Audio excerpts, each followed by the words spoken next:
Hello to all of you out there. I'm the Reverend Michael Hinson, and I am a chaplain at St. Stephen St. Agnes School in Alexandria.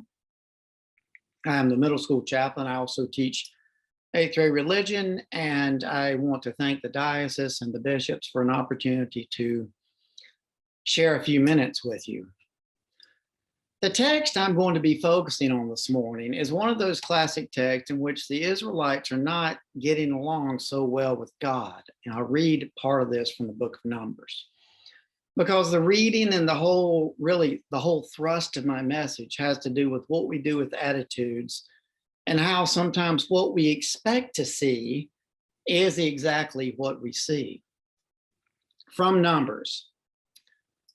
From Mount Hor, the Israelites set out by the way to the Red Sea to go around the land of Edom, but the people became impatient on the way. They spoke against God and Moses. "Why have you brought us up out of Egypt to die in the wilderness? For there's no food and no water, and we detest this miserable food."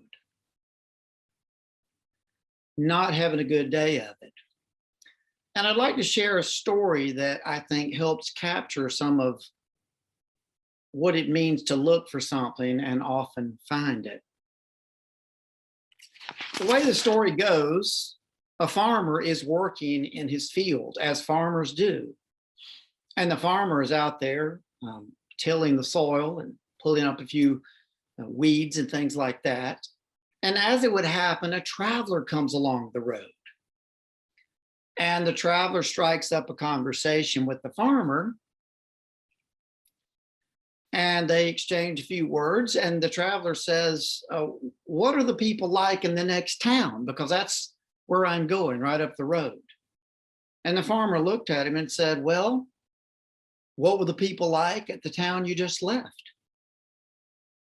And the traveler says, "Well, I didn't like them very much. They were not very truthful, couldn't depend on them, didn't really have any friends there. In fact, I'm glad to be away from them.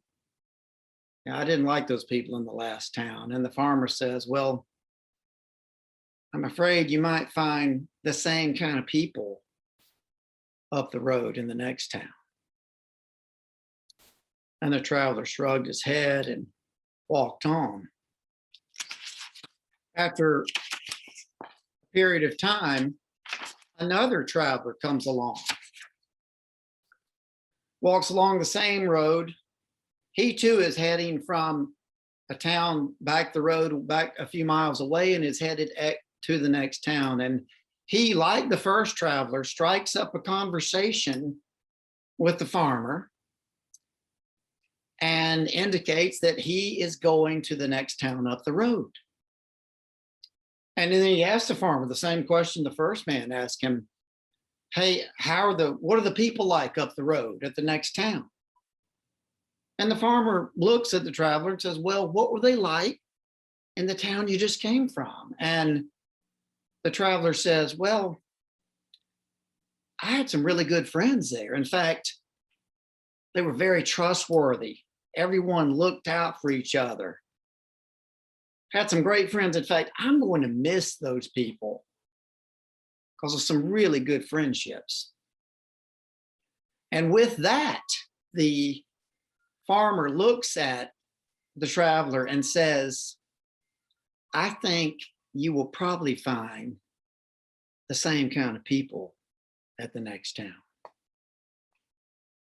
Two farmers, the one that had gotten used to seeing perhaps the worst of people, the other who maybe saw some better things, and to some extent, the one that had constantly been frustrated by people, would likely find more frustrating people in the next town, whereas the other traveler probably more likely looked for the best in people.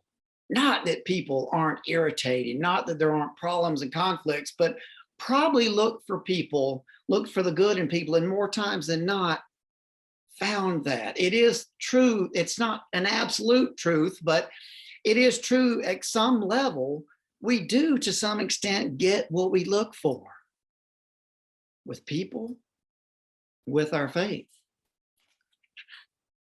And when we find the Israelites struggling in the desert, this is part of what the drama looks like in the Torah with them.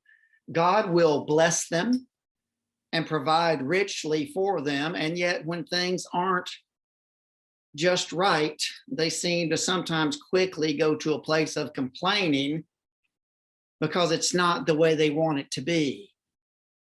Kind of like many of us do. Yes, they will seem to go to that spot and sometimes maybe too quickly forget the ways in which God has blessed them. But when things aren't the way they would expect, they become unhappy very quickly. Now, looking in my background, if they were wandering in a desert that looks somewhat like my background, it's easy to see why they would complain, because there's no doubt about it that water would be scarce, and as well as food.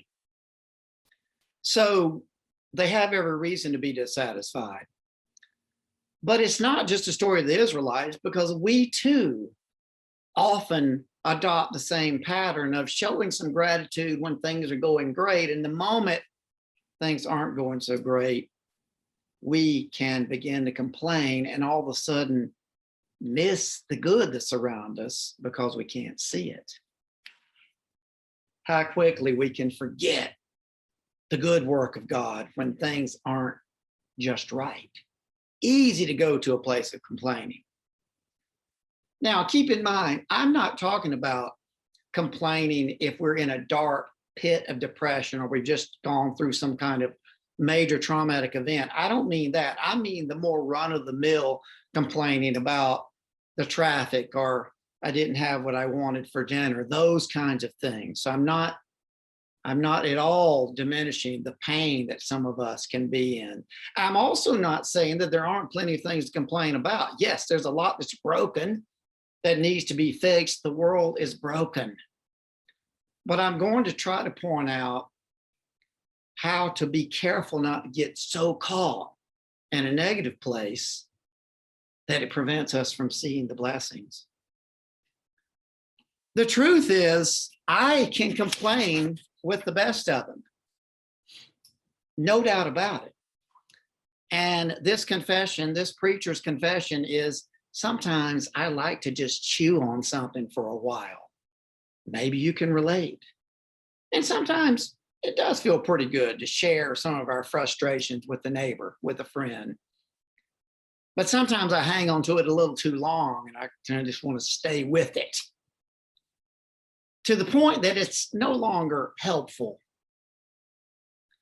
And my wife, God bless her, I've been married many years, and she has a way of looking at me when I've gone too far and she'll say something like, Michael, don't you think you've done enough with that one? And she's right. I may not agree, may not like it, but she's right. And I typically try to release my grip. Let me go to the reading one more time, this time from the Message. So we're going back and forth from us to the desert. According to the Message, they set out from Mount Hor along the Red Sea Road, a detour around the land of Eden. The people became irritable and cross as they traveled. They spoke out against God and Moses. Why did you drag us out of Egypt to die in this God-forsaken country? No decent food, no water. We can't stomach this stuff any longer.